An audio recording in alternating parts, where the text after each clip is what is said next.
Hello everyone and welcome to the Hobby Guard. In today's video I will be making a short, I hope, I always think it'll be short, but if all goes according to plan, it'll be a short, spoiler-free review of the book Hunt for Voldorius by Andy Hoare and narrated by Shogo Miyakita.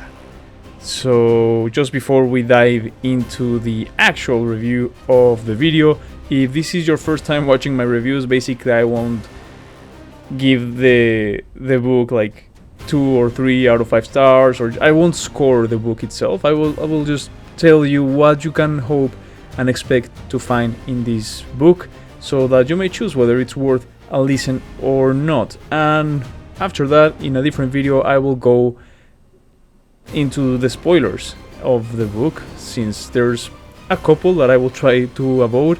But all things considered, it is a pretty simple story, pretty simple, straightforward book.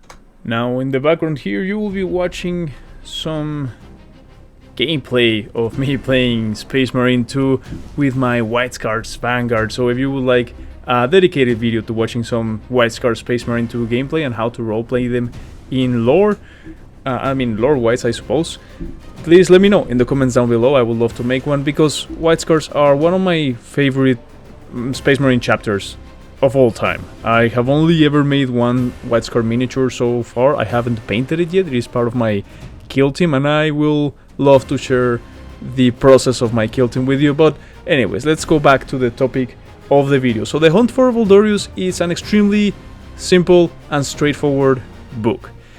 Basically, and this is kind of a synopsis, the main story, this isn't necessarily spoilers, the main story focuses on Kor'sarro Khan, who is the master of the hunt of the White Scars. Now, the masters of the hunt are one of the coolest pieces ever of Space Marine lore, because they are tasked with hunting down and literally decapitating the enemies of the chapter and the Imperium by extension. So they have a literal list of names of enemies that need to be hunted down by the master of the hunt, and there is only one master of the hunt, I believe, in this book. Kor'sarro Khan is in charge of the third company, I think. I might be wrong about that, I don't quite remember that part, but anyways, they basically, he's a very respected member, and his entire company follows him in this hunt. Now, who are they hunting, you might be wondering? Well, they are hunting an exalted demon, a Daemon Prince called Voldorius, hence the name, the Hunt for Voldorius. Now, Voldorius is an interesting character because he takes a different approach. You know, it will be your typical run-of-the-mill bad guy with a plan. Basically, demon with a plan to do evil things, and twirl his mustache. Do not expect any sort of deep character development in this book. Trust me, there is none to be found. However, he is interesting as an antagonist because he takes different approach. I don't want to spoil too much, but he does something different that we don't always see Chaos do. And the entirety of his plan revolves around unleashing the Blood Tide, which is some sort of great evil that he had used in the past, and he had used it to great effect by ending millions, if not billions, of lives. Now, there are other point of view characters in these books. As you may see in the cover, the Raven Guard, sorry, I almost say the White Scars. The Raven Guard also make an appearance, and that is one of the coolest team-ups ever, the Raven Guard and the White Scars, because they are similar in some things. They may seem like how can I put this? Like they would pair up naturally, and yet they have so many differences in other ways, right? The Raven Guard are taciturn, they are silent, they are stealthy, they are, as the memes like to call them, emo boys, but I don't always like it when we talk about memes for Warhammer lore. But anyways, Whilst the White Scars, they are boastful, they are loud, they like, quick, loud charges across the plains. That is their preferred mode of combat, but they also have things in common, these two chapters. They are both, in their own way, I just said that the White Scars are boastful, but they are also a very humble chapter. And same with the Raven Guard, to an extent. Yes, they have their pride for sure, but they are... how can I put this? They are more quiet. They are the quiet kids sitting at the back. So it makes for a cool love-hate relationship between these two chapters. The White Scars are the happy, the happiest, I like to call them the happiest Space Marine chapter, or at least one of the happiest Space Marine chapters, because they just have a blast when they are fighting. They really enjoy fighting. Unlike, say, more tormented chapters like the Flesh Tearers, who of course they love to rip carnage, but they're not having a good time. They're constantly fighting the Black Rage and the Red Thirst. So that's not the case for the White Scars. They really take joy out of just charging across the plains towards the enemy. That is not to say that they do not realize the seriousness of their mission and the mission of their chapter. So it makes for a very cool pairing. That being said, this is for sure a White Scars book. The Raven Guards do make an appearance, but for the most part the White Scars, we see more of the story through their eyes. Though you can expect to see some cool Raven Guard action. And basically that's all there is in this book. There is action. Also, I forgot to say, maybe I shouldn't say this, because it might be considered a spoiler, even though it's revealed very early in the book. But there is also another Space Marine Legion that makes an appearance. A Traitor Legion. So... yeah, I'll let that to you. Maybe it's in the synopsis, I don't remember, but I do remember that it gets revealed fairly early in the book, perhaps in the introduction.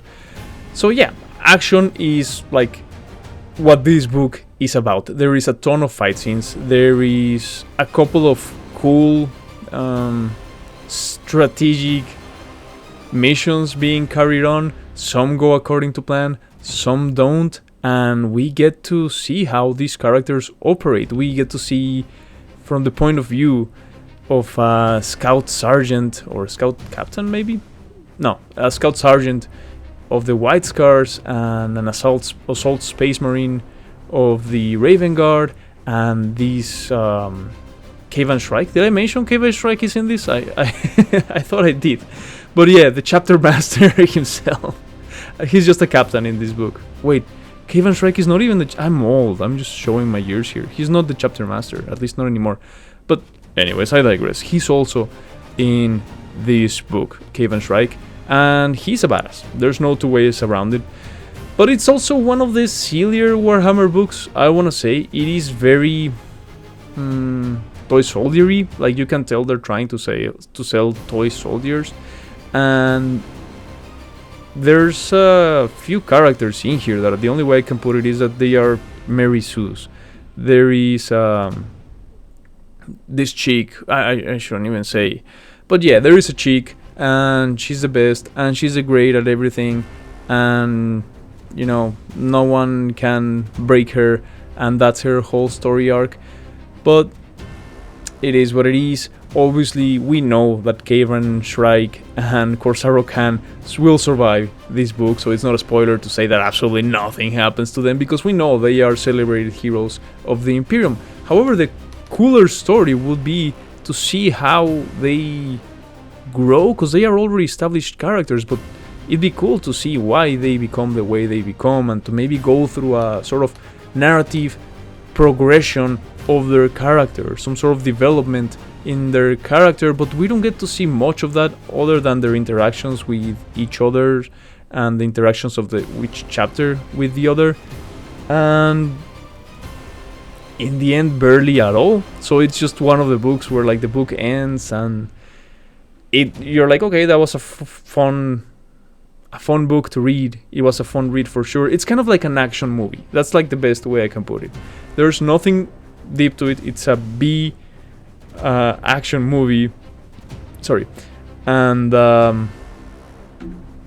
It's campy at times. There is some horror in it. There are some horrible, horrific events that happen in it. But in the end, it just ends up being very silly. So if you like that sillier, bolter, corn aspect of the lore, well, then you might enjoy this book. Now, for me, the most enjoyable part of this book was not necessarily the silliness, but to look into these chapters and the White Scars themselves. Now, the White Scars are a chapter that I have defended a lot of times, because some people say that they are just a cheap imitation of the Mongolian warriors from back in the day of Genghis Khan. And indeed, Genghis Khan is, well, his story is copied almost beat by Chagatai Khan, the Primarch from whom the White Scars descend. Now, Chagatai Khan, he arrived in the world of Chogoris and he grew up there, and that certainly molded him into the Primarch that he would become, and he in turn seriously molded his legion based on his culture of Chogoris. And that was one of the most interesting aspects of the book for me, to learn more about the White Scars, to learn more about their culture. That being said, as I mentioned before, I constantly defend the White Scars as saying they're not just a one-by-one silly meme faction of... For example, I how can I put this? I despise the Space Wolves. If I don't hate people who like the Space Wolves by any means, I just don't like them as a chapter. In most of the stories that I read from them, they are very cartoonish, they are very silly. They don't basically seem like soldiers. They seem to always have like special treatment granted to them. And some people argue, for example, the YouTuber whom I really like, Northern Exile, he argues that the White Scars are exactly the same. Now, in my very humble opinion, I have argued many times that the White Scars are not the same. For many reasons, I'll make a video on it at some point. Mainly because they are a lot more humble than the Space Wolves, and actually the White Scars have a lot of things, like horrible things that go wrong for them. The Space Wolves, nothing ever happens to them. They always end up at the top. The White Scars are constantly having plans go astray. And anyways, this book, however, does no favors whatsoever to the argument. In this book, they are sometimes very silly, very memey, very... I mean, going back to this comparison with the Space Wolves, the thing I don't like about the Space Wolves is when they don't really act like Space Marines. When, yes, we understand that they come from Fenris and they are very tribal and they have this kind of theme going on after them, like the noble savage. However, there is very little beyond that. These are supposed to be like space legionnaires, or at least defended from legionnaires, space marines, obviously, space conquerors, a proud race of transhuman warriors, and they are very indoctrinated or whatever. But no, the Space Wolves are just too special for any of that, so they just have to be different than anyone else. And going back to this book and the White Scars, well, the White Scars in this book are also just way too special, right? They just can't be similar to other people. However, unlike the Space Wolves, I don't want this video to become like a Space Wolves versus White Scars, but I'm just, sharing my thoughts.